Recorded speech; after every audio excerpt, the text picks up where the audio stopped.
We are now recording the Cinco de Mayo happy hour with the Small Business Accounting Advisors. Hello, everyone. Hello. Hello. Happy Friday. Happy Friday, y'all. So we have Zach with us today. He's new. Zach, would you like to tell us a little bit about yourself? Okay. Yeah. So I'm trying to remember how I even came across the group, but Seth, probably. possibly. Yeah. All these Facebook groups tend to kind of blend and blur. Either way. So I've been following some of the posts and everything, and as I was leaving the office today, the Zoom thing popped up, and I said, "Hey, I should probably jump in." So that's why I'm here.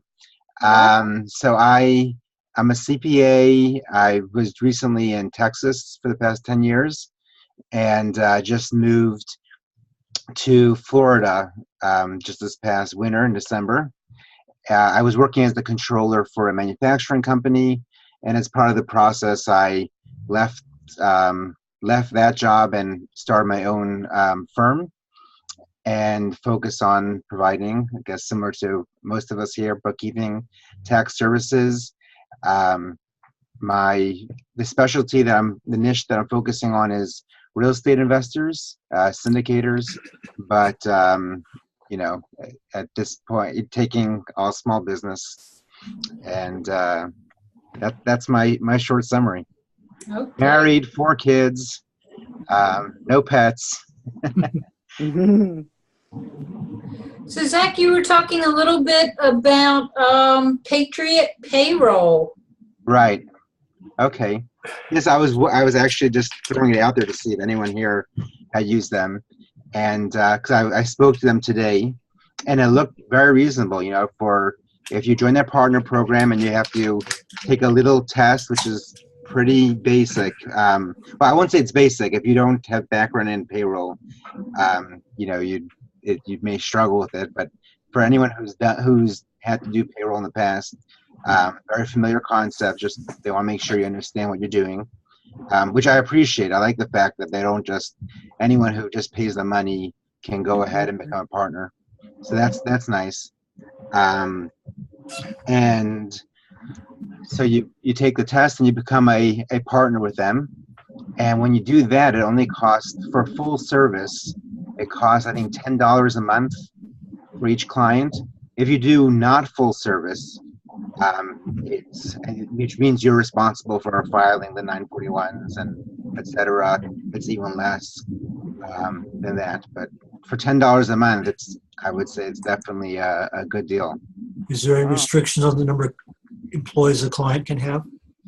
I'm not sure what the maximum is. The reason why I came across it is because, as we were saying earlier, when you deal with S corps, you always have you have to run payroll, and the price can get very pricey when you use other providers. So I thought this would be a really good fit for those clients, and we'll see. If it's also a good fit. Just once I'm using that platform, use it for other clients as well, even with hourly and everything. They don't have QuickBooks Online integration yet, but they said that it'll be out before Scaling New Heights. Apparently, they're going to be there, and they said that they're going to be releasing it ahead of Scaling New Heights. Because isn't it an add-on to they are an accounting program competitor to QuickBooks, correct? Well, I think competitor may be in name only. That's true. But as far as product, it's a general ledger account. We're losing you again, Sarah. Weird. But their main product is an accounting product, but then people are falling in love with their payroll module. Right. I was using. I know a lot of people use Gusto. I found the cost very high, and so I was using Intuit Online Payroll for accountants, and I just kind of felt that it's they've never really updated it. It doesn't look modern at all. A lot of the interface you have to. It's not very The company's intuit. The interface is not intuitive. Like that. And you know, I was kind of searching for things, and either way, it just I thought this would be.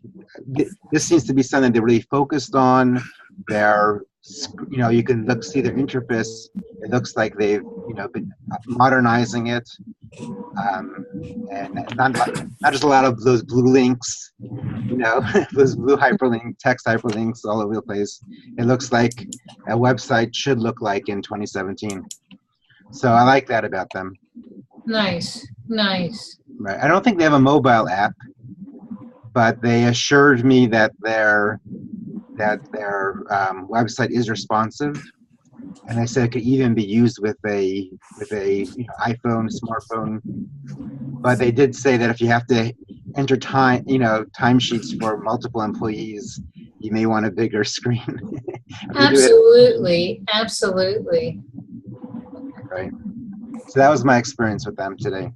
Well, I know one of the selling points of the Gusto is you can set up a salary employee as the salary and forget about it. Just say, you know, just pay it until I stop. Do you know if Patriot does that? I asked them about it, and they said, and the person I spoke to said that it's probably their most requested feature, and it's something that they're probably going to be implementing. But yeah, as of now, they don't have it. So I guess it's anyone's guess what that means as far as what the time frame is.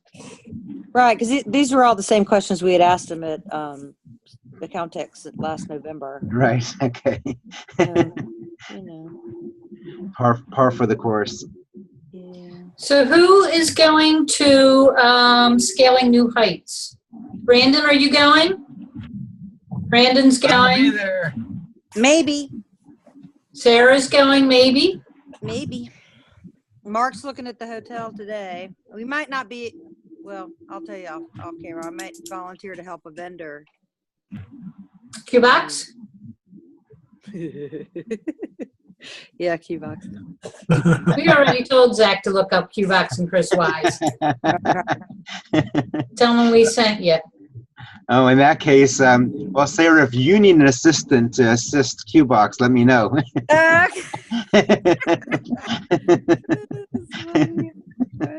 Awesome. Yeah, I mean, I want to go. Because I'm right here. I'm like 3 hours away. Oh yeah, I'm in Savannah, so we're 4 hours away. Right, right. But I mean, it's just so costly. And anyways, I know this is recorded, so I don't know if I want to say this.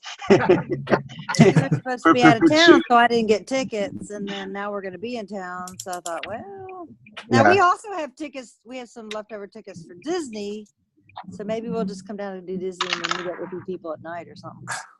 Right, right. Do a combo. Right. Anyways, I approached them about this. I'm sorry. Oh, I'm sorry. Go ahead. No, I was saying this is the part I wasn't sure. It may have to be edited post production. But I asked them if I was able just to come for a day, just because it's just so expensive. Right. What'd they say? So they did give me that option Oh, really? to pay for it. Yeah. So Gina, you can edit that out later. So I was just wondering if there was one day, which one I should go for. So. Now you've got Sarah thinking. Oh, now I'm going to be in trouble. It seems a shame to be, so close and not run down there. That's what it is. Yeah, I figured this year it's right around the corner. I don't have to swim over to the Bahamas. I can just drive it.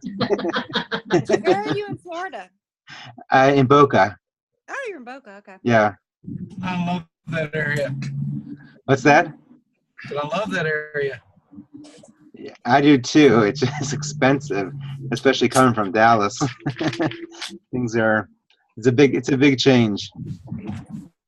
So how's your new business going? You had to start all over? I mean, you had to start from scratch, right? Yeah, pretty much. I've kind of anticipated this move, so I've been taking clients for the past 3 years, kind of building it up. Obviously not enough that I can afford Scaling New Heights plus hotels plus everything. So there's your answer, Sarah. Well, it's not just that, it's Accountex and QB Connect and, so Right. a lot in 1 year. For account tax, if y'all want to party hard, y'all can come down to Stoughton. That's right. far It's away right in is your it? backyard. How far? Oh, that's how right. far That's away why is you're it? smiling now. It's It's right, it's like- right by you. It's only it's about, with traffic, it's about 30 minutes south. Really? Yep. Oh, we were so hooking up. But I try not to drive into Boston because parking is horrible. Oh yeah. So I just park and hop on the train. Actually, the train that runs next to my house, I'll hop on that, go downtown, and then jump on the trolley and go to the center, the Heinz. Well, we'll make a vacation out of it, so we'll probably vacation after. Oh, Accountex. gotcha. So rent a car, and then as we leave, we'll have to hook up. Well, if you're thinking of going down to the Cape, I'm on the way. Okay. I don't know where we're going. Towards Yeah. Maine. Probably towards Maine. Oh, I'm actually, I don't know, like Zach, like you, I'm a one person op. So, it's hard to budget. You got to kind of budget that stuff a couple of years and then Right, I'm with you. it's like, okay, I'm going to onboard this client. I should have enough revenue to get me to at least airfare. I did say I have 4 kids, right? Oh, that's no. right. I have one, and she done sucked up all my money. But I am hoping to, even if I can just hang out in the lobby and see everybody that comes, but I don't think I'll be able to make account tax. Well, you know what? Accountex, it's a trade show. I mean, at a trade center, not at a hotel. And it's going to be open to the public for a day and a half. It's going to be open to the public for a day and a half. Wow. It's not like Sleater where you have to pay to get in. We'll have exclusive use of the vendors and all that and visiting for a day and a half, and then it's just open for a day. So does Sleater exist anymore, or is that totally gone? No, but I mean they've got a consulting firm under his Okay, name. then they definitely will be visiting, and I'll meet up with whoever is going to be able to go in September. I know Joanne is doing 2 sessions. Yeah, I'm doing 1 session. So yeah, and I already talked to Chris, and I'll be hanging out with him at his booth. Okay. Nice. So yeah. But the rain is getting bad. I already got my emergency warning flood notice. So I'm gonna shut down here at the office and I'll pop home. So I may or may not jump back on. So it depends on what my internet's doing at the house, because I've been having spotty interruptions here in the office. So my internet at home is even worse. So if I don't get back on, have a great weekend, everybody. You too. Same You back too. to you, and stay safe, please. Bye. Bye, Misha. Like last night, I got off work, turned on Facebook, and Mark said he was going out to pick up the car, which is out on the west side of town, and opened Facebook, and there's a tornado that had just hit right where he was supposed to be. Oh, no. I know. It was like my heart just, oh my gosh. And Especially after what you've been through. between the hurricanes and everything. And so, fortunately, he answered the phone right away. And, but the car wasn't ready, so he didn't go out there. But there was an 18-wheeler on its side and a auto parts place that was completely demolished, and it was all around the dealership. Wow. Oh God! Wow. Where was this? Was this in Georgia? Yeah, it hit here last night. Wow. And they're like, a suspected tornado. I'm like, what else could it possibly? Suspected. What do you mean suspected? So they finally have pictures of the actual tornado and everything. It just popped up so suddenly that there were no warnings or anything. So, but anyway, so it's been absolutely gorgeous today, and then it got cool, like 78, and it's just gorgeous. So. oil today. Yeah, ours was like about 70 degrees yesterday. Then we had a thunderstorm in the afternoon, so that's Yeah. pretty We've crazy. been having downpours today. No, I think it left here and came right up the East Coast and it's nailing you guys now, right? It's the same front. So do you want to talk QuickBooks at all? I have. Sure. What do you got for us? I found in the last, and it may just be a 2017 problem, where if you have a server that the server keeps losing his little brain and won't let you go into multi-user mode. Oh, that in 17. It's hitting every single client, and so we figured it out. And then I had a client. I was talking to a client this afternoon, and she said, "I said, well, how was your day?" And she said, "Oh, it was a horrible morning. Servers messed up, and they finally got it to work, and they're going to come get the server next Friday." And I'm like, "Well, what's going on?" And sure enough, it's the same stupid thing. It's just it turns the service off, the database manager's service. If you have access to your server, it's a real simple fix. But Right. every time you reboot your server, it breaks again. Ah, So you actually have to, and I won't do this, but go into the registry and change. It's a port number that Intuit is used a port number that fights with something else. I don't know. But anyway, but I didn't know if you guys were seeing a rash of. I'm hearing some typing in the background. Linda. No, it's not me. I don't type. My me. stuff doesn't make noise either. It's Dennis. Dennis, okay. It's not me. I'm driving. There you, hey. Hi, guys. Hi. Huh? So it's just. Did we lose someone? It's an easy fix, but I'm sure that people are paying bukus of money for their IT people to come in and try to troubleshoot it. One guy actually, I think he had the exact same problem with 2014. They had not been able to use multi-user mode in like, I don't know, 8 or 9 months. Yeah, that's what you said. Yeah, I said last week, I said they were yelling up and down the hall to take turns. And it's the exact same. You have to just go in and stop and restart the service, and it starts working again. So That's crazy. That is absolutely crazy. What was it made it work again? when you can do it on your own computer, where you go into where the services are, which are the programs that are running in the background. Yes. And it's not just programs, but all kinds of other files running in the background, like your print server and things like that. Those things have to be working. And if you type services, you can get into it on your own machine. Got it. On the server, most people have their servers locked down, so only the IT people can get in them. But there's 3 files actually. There's a QB data manager and a QB. Does Intuit support know about these 3 and how to fix it? Depends on who you call. I don't know. If you get the top level report or the diamond level, the answer is going to be yes. But if you get somebody overseas, the answer is going to be no. I think I got them to put me back up to the diamond. I've got to go get some more certification stuff. Did you see the little chat we were having on Facebook about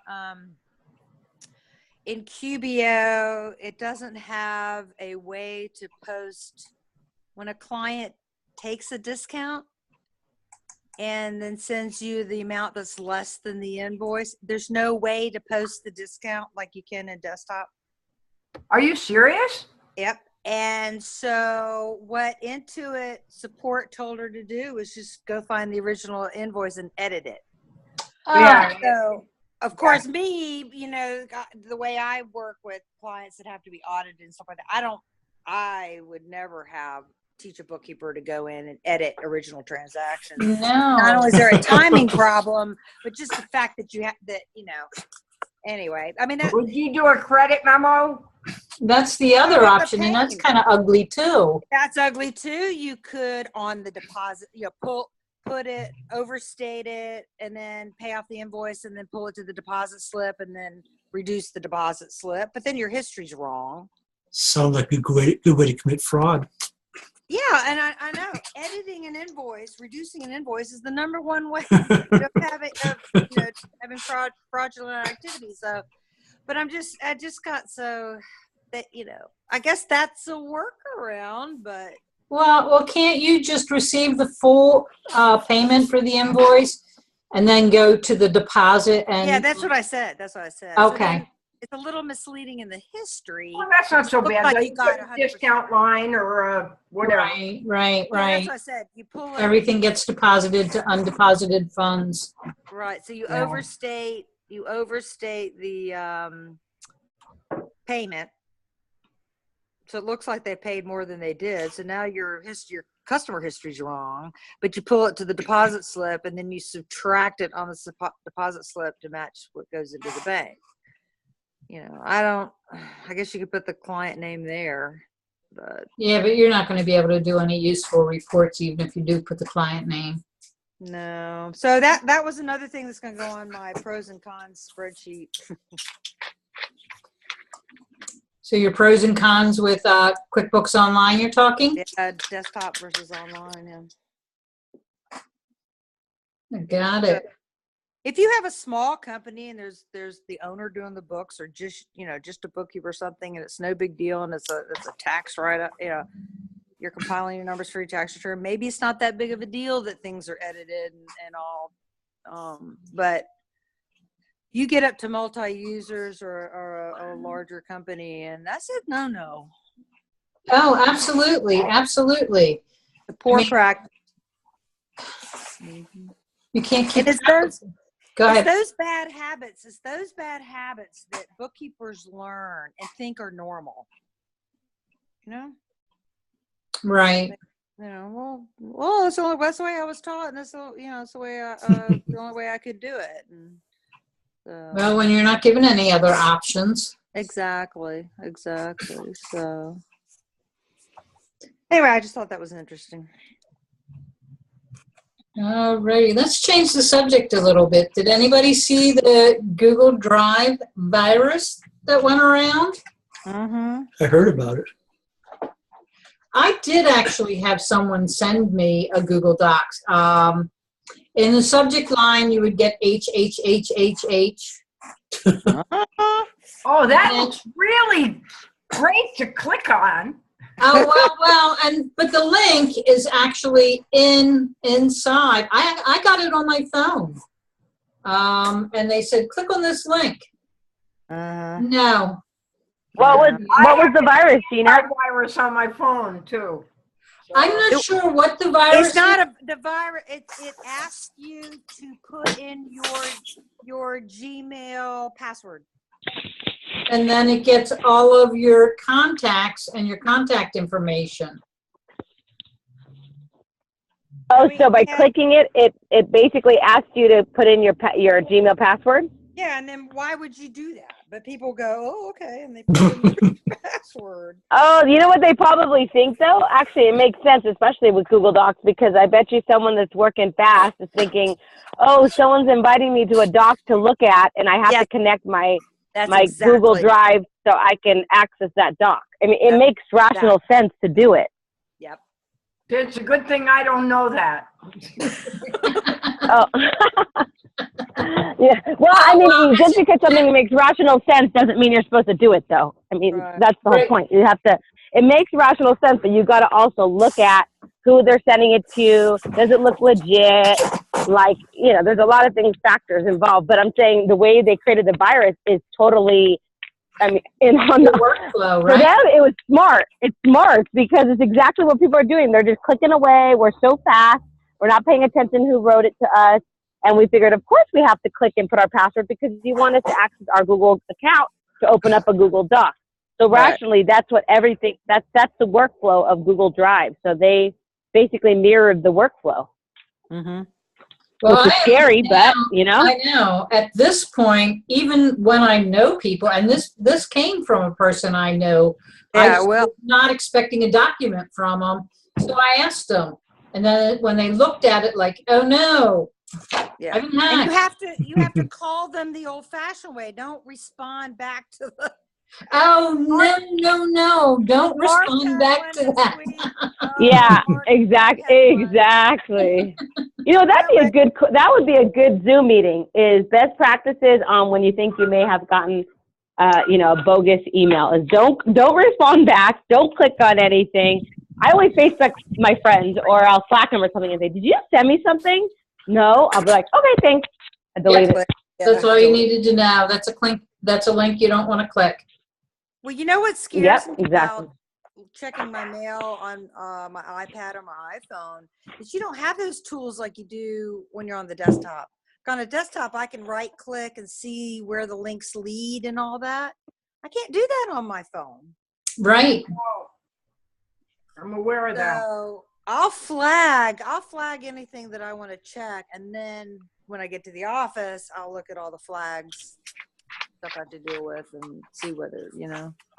Mark, you know, my husband's an IT director at a regional CPA firm, and one of the accountants. So she got a, how did this one work?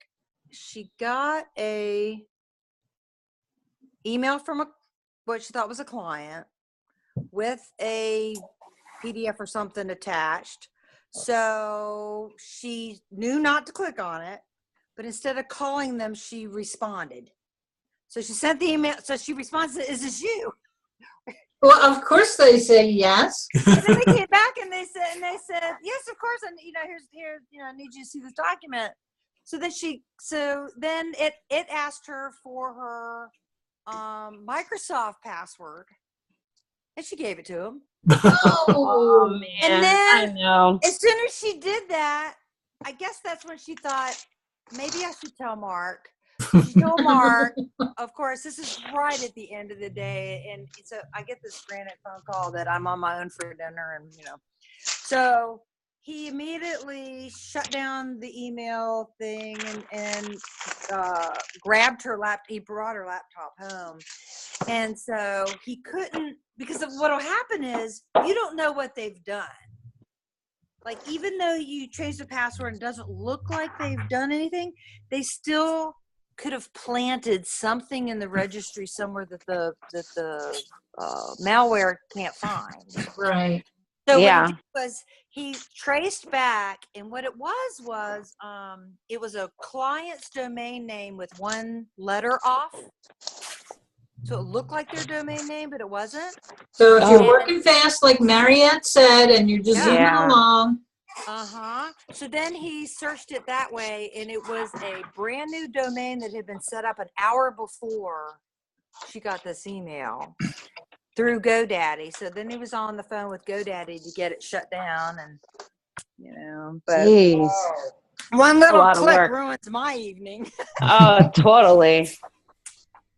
Again, I think it's just awareness of best practices and always talking about it and sharing with people, and that's all. I mean, because we're all so busy. We all do it, and we all know about it. And again, we just, you know, we're click crazy. Oh, absolutely. Absolutely. But for us, we are aware. We do know. And for my clients, oh my gosh, I feel like they're in the Stone Ages.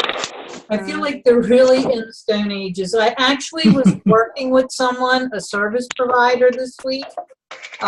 They did not take credit cards, period. They did have a PayPal account they were signed up to, but they really didn't want to use that. They would rather wait for me to write a check and put it in the mail. Oh. Check, just, I don't know, that pisses me off when people still want checks. I don't even have checkbooks. The thing is, I don't order checkbooks, so then I have to do that stupid Wells Fargo bill pay. It doesn't get there for like 2 weeks. Right. Well, not only annoying. that, but they didn't even have the invoice for me. They had come to, actually I have a house that I'm taking care of. They had come to the house and they had taken care of the problem, and their work was great. They were wonderful. And I never heard back from them.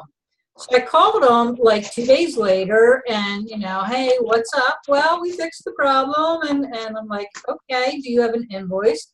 You want to get paid? I'd like to pay you. You know, I mean, I have to ask. Well, our billing person doesn't come in until the weekend, and you'll get the bill next Monday. Oh God, yeah. Wow. Well, Have can they You I know been what told I, about you know time what I value do of for money? those, Gina? You know what I do for those people? Because I get a lot of contractors that work in my house. I literally say, can you come like to my house and can we spend 20 minutes? I'll make us some coffee and I'm going to teach you a few things. I'm not kidding. Do you know how much free stuff I get when I do that? Like I just did that. I just did that with my patio people. I don't know if you guys saw pictures that I put a new patio. And they were like the best company ever. I love them. Super old school. I have them come to my house. I kind of gave them a little QuickBooks and accounting lesson. Now they offer to put shades around my whole patio for free. Nice. Good No, Yeah. girl. So just give some times of yourself and they'll hook you up. so not interested in that. Oh, okay. They had their system and it worked well for them and they see no advantage. None. Oh, okay. That's They a different were story. happy with, when I said, can I give you a credit card? They said, well, we'll wait until you get the bill and you can get the check. I said, but you know, you're laughing, right?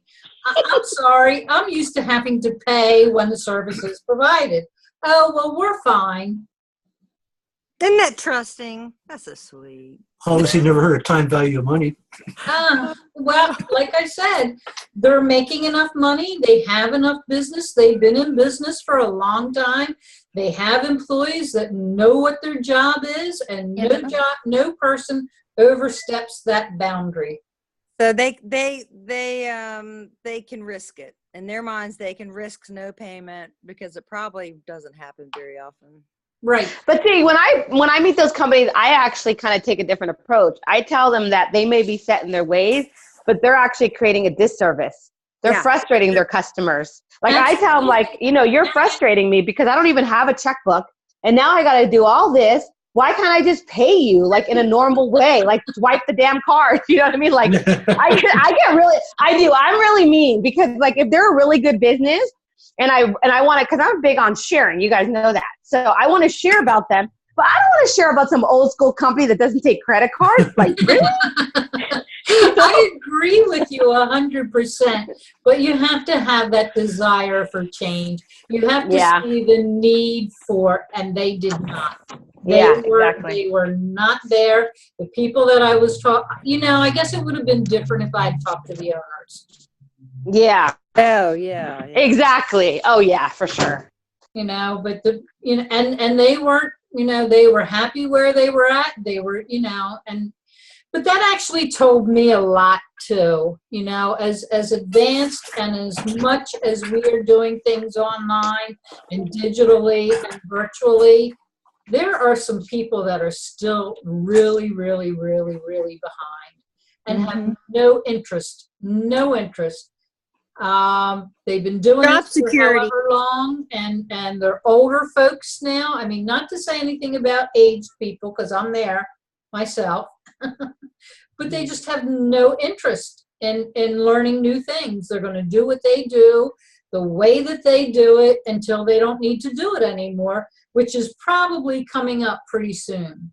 And that I've got a couple clients like that, you know, they smile and they appreciate it. And every time I suggest something, and I just look at like if the kids are working in the company and I go, okay, when it's time for you to inherit, we're going to do things differently. Absolutely. Absolutely. Now that would be an opportunity when it's time for the new regime to take over. I've got a couple like that.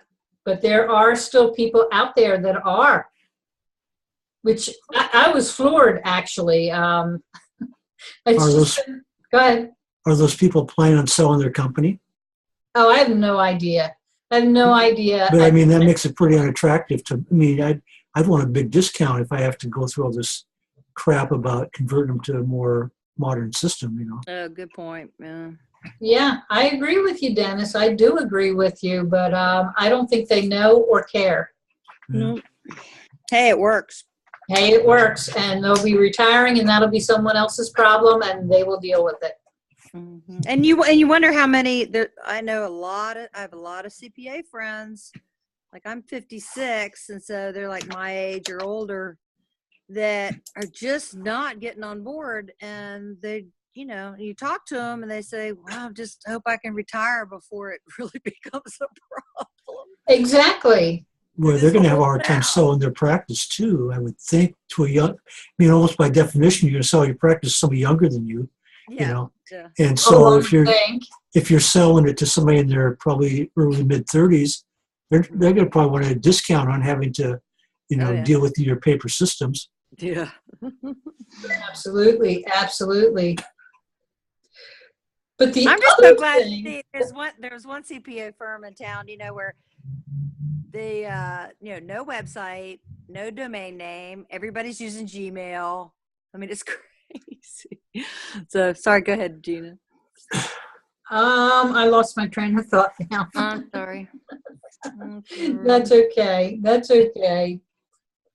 I just, well, actually wanted to say that even younger people now that only use their phone and mobile have lost their skills on computers.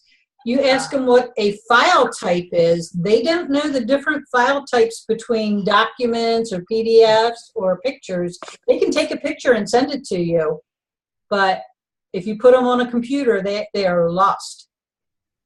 Well, they're not getting trained in school. I mean, if you're going to go into the working world, you're going to have to know that.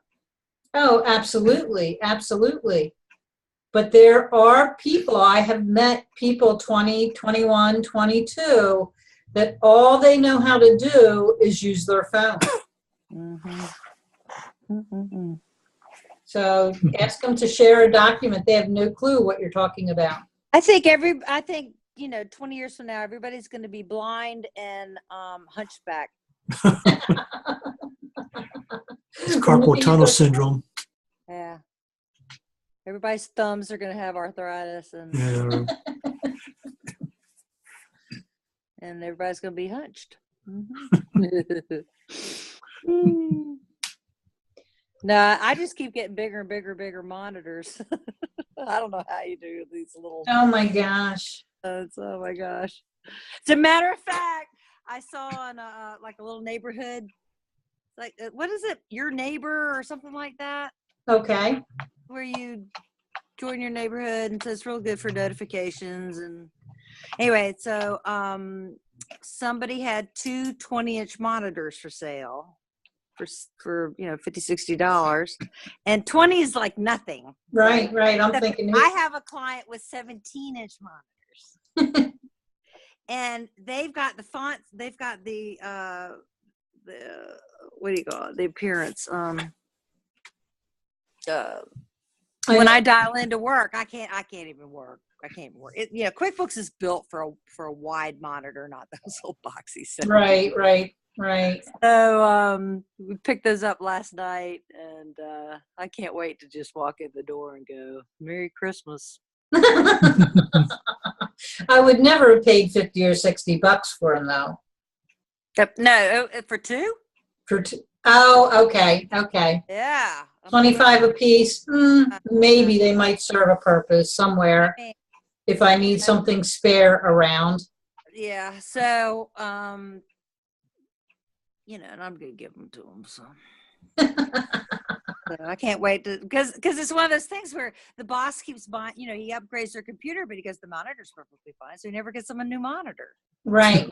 And, you know, and I'm like, oh, ladies, we're not 20 anymore. We can't see these things.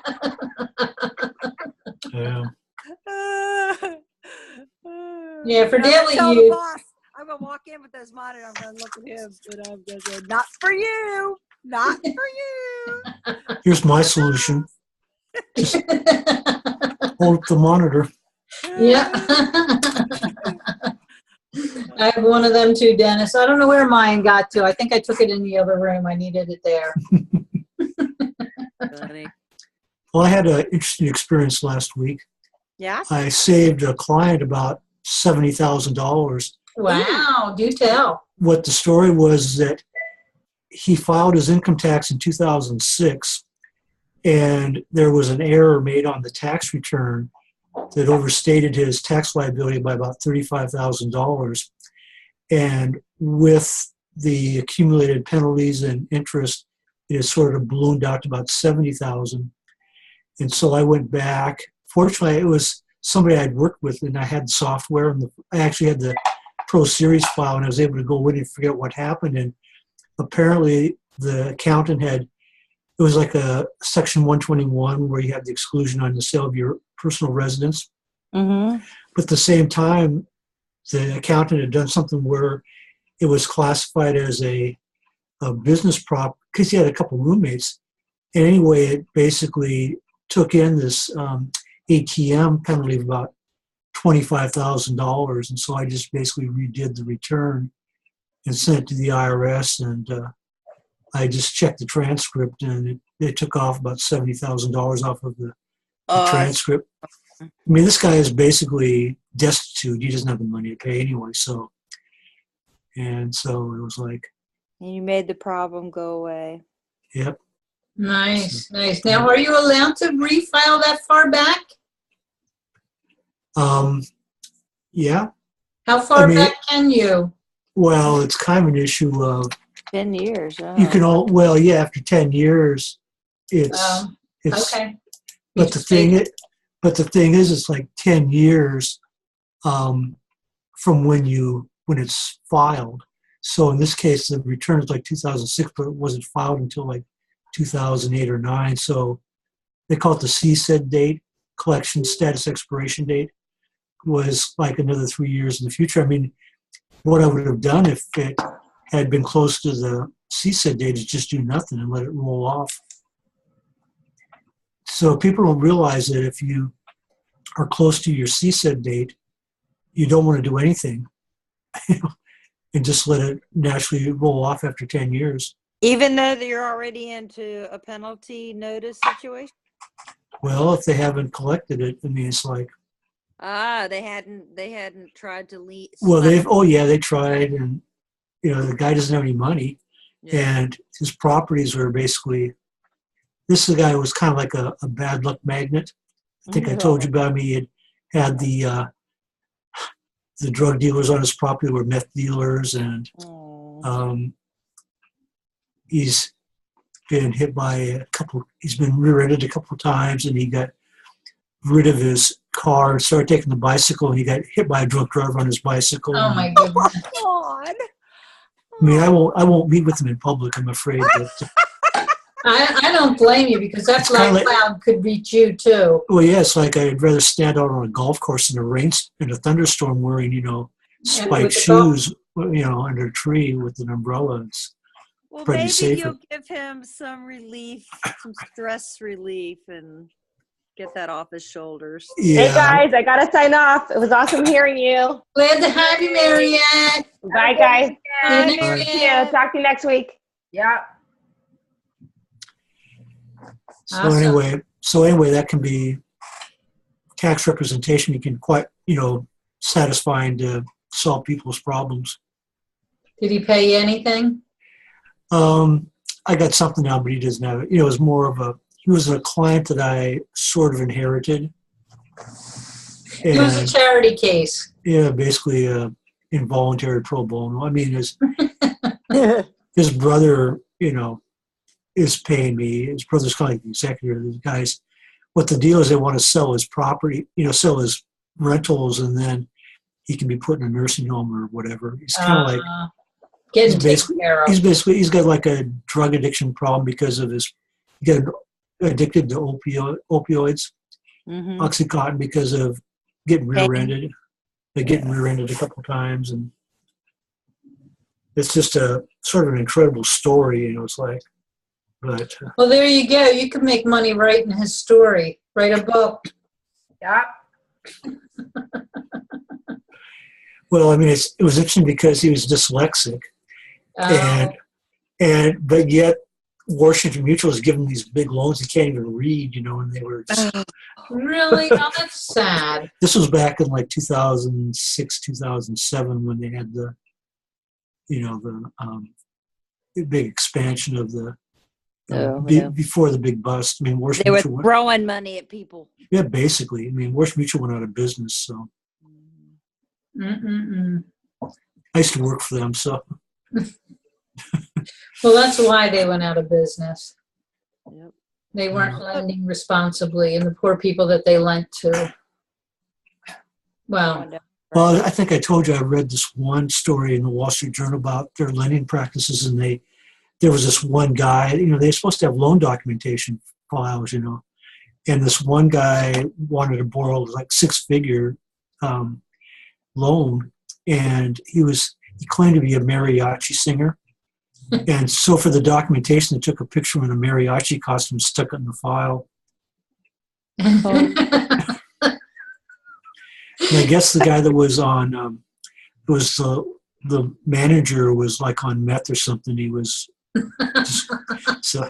I mean, you'd be amazed what was going on back then. Oh my goodness! Oh my goodness!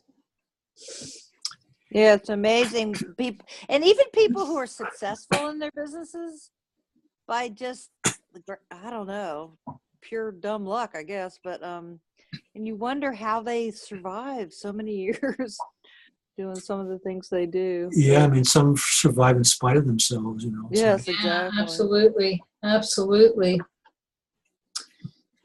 So, Right. Well, go ahead. Are we at 6:30 yet? We have a couple minutes left if you have something you want to talk about. Well, I have an opportunity that I haven't done any church accounting in a long time. And I have an opportunity to clean up 16, get 17 caught up, and then they're looking to outsource. But part of me is trying to find out what the politics are in the background. You want to know how many people are responsible? Is it a big committee or is it one person? What happened to the long-term bookkeeping? This is always a story there. But I had a church before that came to me in a disaster and got them all cleaned up, had systems put in place. Things were just working really well, and pledge accounting and the whole thing. And then the danger with nonprofits is a new board comes in and everything changes. Yeah, and so you have to resell your value over and over and over, which is just par for the course. But with this one, it was an older gentleman, a retired CPA, and he came in, and he should have known better. But a lot of people think accounting is data entry. Well, how hard can it be? Right. Just a check and a deposit. What's you're too expensive. At its simplest form, it is, but yeah. Exactly. So, I got, and in that case, there was a lot of politics. There's just, you get mixed up with the drama. You try to stay away from drama when you have stuff like that. So I don't know. I'm hesitating, which I don't know if that's probably the wrong. Well, if your gut is telling you that you should back off, then that's what you should do. I've gotten it's just that I've been doing this for 30 years, and I love my clients. Everything's running smoothly, and I'm hesitating to bring on new work because I'm sort of like that unknown. Right. I don't know. It's when I was younger, I was just like, yay, it's so gung-ho. You'd be willing to do anything, but no, I know exactly what you mean. The clients that come on with, and I wish Misha was back on with us. She had just talked about something like this, that come at you with, blah, blah, blah, blah, blah, this is my problem, blah, blah, blah, blah, and I need it solved right now, and I have deadlines, and I have, blah, you're like, mm-hmm. Okay.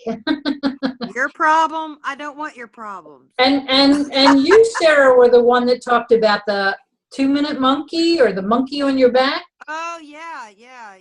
1 Minute Monkey is the book about taking on other people's problems. And you really can get caught up in that because people have such stories, like Dennis's story. You feel for them, and you know what? We're not unfeeling people. We want to help people just because, And this happened to me again today, and here I am giving away my services for free because they have such a good cause. And, you know, it really, it for a couple hours out of my time would make a huge difference for them. Yeah. But you have to come to a point where you have to stop that. Right. Right. I wonder if I've just gotten, I don't want to say harder or more protective of more experience. in my staff, huh? More experienced. And the other thing that I've learned is if you do not allow them to make their mistakes and pay their consequences for it, they're going to come to you expecting miracles again the next time. That's right. Do you have the time? Mark was smart. He said, look, why if they do call, offer to do the cleanup because we are going into slow season and, you know, everybody. You have a little more time. Okay. I have a little more time. And so, you know, clean them up, you know, get them caught up without committing to a long-term. And that'll give me a taste of, you know, who the players are and what their attitudes are. Continue to work with them? Do you want that stress level in your life? Exactly. Because, you know, people that are in a drama always seem to have another drama once this one's over. And this is a school too. So we've got principal and school board and all kinds of fun personalities. All kinds and of fun stuff mixed up in, you know. People's toes getting stepped on and somebody's, Yeah, I had a church. Well, we didn't do the church, but we did a school. And the school was a nonprofit. Right. So sometimes the parents were paying for the school for their children. Right. Okay? But sometimes they were making a donation to the nonprofit. You have to keep all that straight. So what I did was I put something in front of the name if it was, I figured the main thing was they were parents of students and they were paying for school tuition in that. So if somebody was making a donation, I think we put the letter Z in front of their name. And, but otherwise the information was the same. But otherwise, it's like you couldn't send them a report of how much they paid for their kids without a lot of filtering, you know. So. And then if you have 2 customers in the system and they send you 1 check and they start mixing it up, you know, I know. Yeah. It gets confusing. Yeah, it's sometimes it's really interesting. So. Hey, Sarah, I've got a question. Speaking of dramas, I was just kind of curious what's going on with the client that replaced you with another accountant that was right before the audit. you know, they called last week. They called last night. They called this week. And I think that's been part of my problem. It's been 9 months. It was this huge client, you know, what, $36,000 a year. And it's taken me a long time to get over it, the whole abandonment thing. But so anyway, the treasurer called to tell me that the bookkeeper that was such a problem had just given notice. I thought that would just make my day. But they ended up staying with QuickBooks. They got their own QuickBooks server. Their accounting bill is $5,000-6,000 a month now. They can't get reports. It's a nightmare. They're converting them to Intact, but at the beginning of the next fiscal year. And I found out that what could go wrong with that? Yeah, the executive director really sabotaged me. So what she did was, it's like cash flow had never been a problem in 10 years. So I had never prepared a cash flow report. We never needed one. We were always very flush in cash. And then they have but I was completely kept in the dark on all the long-term strategic plans and the budgeting. So when they went out to this other CPA firm, it wasn't even a CPA firm. It's another outsourced accounting firm like myself. They dinged me on these things I wasn't providing for them. And that the cash flow reports was one of them. Having the client sign the bank recs. I had asked them to do that. They said it was too much of a pain, but I still gave them to them. Right. But yet it was on this letter that the finance committee got of all the things I was doing wrong, So I'm just now finding out all these, and there aren't that many. So they replaced me when they had a beautiful system to a company that has no system, no smart sheets. They use Dropbox. They drive over. They just went backwards. They went backwards and doubled their fees. So I keep thinking that somebody's going to wise up and call me. Be sure and raise your fees. Oh yeah, I'm really thinking. Oh, absolutely, like double. And do you want to take that on again? It would be very awkward with what that executive director did to me. Is she still there? I lost my job. I lost my job for the whole country, not just that division. Was the executive director still there? Yep. Yep. Yeah. Yeah. I'd probably pass on that. Yeah. So, but the board, now that the board is really seeing what really went down, she wanted a subordinate, not a colleague. Yeah. Well, if they get rid of she treated me as a colleague, but behind my back, she wanted somebody to work for her and would, because I'm tough. I am by the book. I follow the rules and I don't mess around, especially in a really large multi-million-dollar nonprofit. Right. I protect everybody involved, and she just didn't like, she made a decision. She didn't like anybody coming back behind her going, you really can't do that. Well, I would, I guess I wouldn't demand it, but I wouldn't, it seems to me if the executive director's still there, then you still got a problem. Yeah. And it would seem like it would not be a good idea to go back. I mean, if they get rid of the executive director, then yeah. Right. And the auditors, through the years have says this the easiest audit they've ever, they've been doing the audit. Well, actually, this accounting firm's been around since like the early 1900s. Wow. And 1900s or something. And so, we've gone from 4 field auditors in weeks to 2 field auditors in 2 weeks. And they didn't even come to the on site because everything was automated and available and right. hand fed to them and everything. So they're very nervous about this year's audit because there is no plan. Wow. Well, at least you don't have to worry about being blamed for it. Yeah. Exactly. Now that you're free of that, do you want to take that back on again?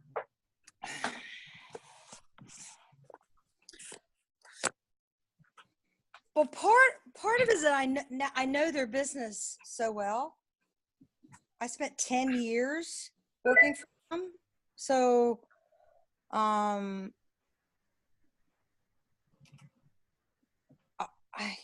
don't know. I feel like I have to, if I break out of even nonprofits, I've got to spend the time to learn some other. I mean, I know my accounting, I know my theory, I know my software. Right. If you were to start asking me about inventory and manufacturing and all that stuff, I'd have to figure it out. I haven't been in that world. So it would be easy for me to slip back into that. I'd also have to probably clean up a whole year. That's okay. Well, I would talk to an attorney to find out what kind of agreements you could get to give yourself some protection. Well, and that's the thing. If they were to come back, how do I know that 6 months later, That Now, it's not going to happen again, right? yeah. Yeah, I Now- mean, I would now be, there is this massive growing and construction phase that I won't even window. Intact may be the best solution for them. But see, I was Agreed. never given an opportunity to be part of the solution or be Right. part of, I didn't even know that there was a problem. I was so blindsided, yeah. and so Well, my experience, and I was part of a huge company, and my experience in the corporate world is that the best office politicians are usually the least competent. Seriously, from a technical standpoint. I know. I mean, Absolutely, because they have to be they're good at, schmoozing and talking the talk, but not walking talking the the walk. talk. Yeah, basically, I had that with several people I work with, that I thought were total incompetents, but they were really good at, kissing, Well, that's what. part of my mistake. Part of my mistake is I was doing a bang up job and got comfortable in that I'm good. They should appreciate, I thought that was appreciated. Yeah, but the So fallacy how is could that, somebody incompetent come back behind me and get rid of me? yeah, but the And- fallacy is they don't necessarily know how good you are. Right. Well, yeah, because they're not experiencing any problems, so they don't know any better. Right. Now the board members did, the ones that worked with me directly, and worked with me on the national level. But just this one division, she had her own committees and stuff. Should we be taking this offline? Yeah, probably. Yeah, I think we'll close for today. So everybody have a great weekend. We'll see you next week, same time, same place. All righty.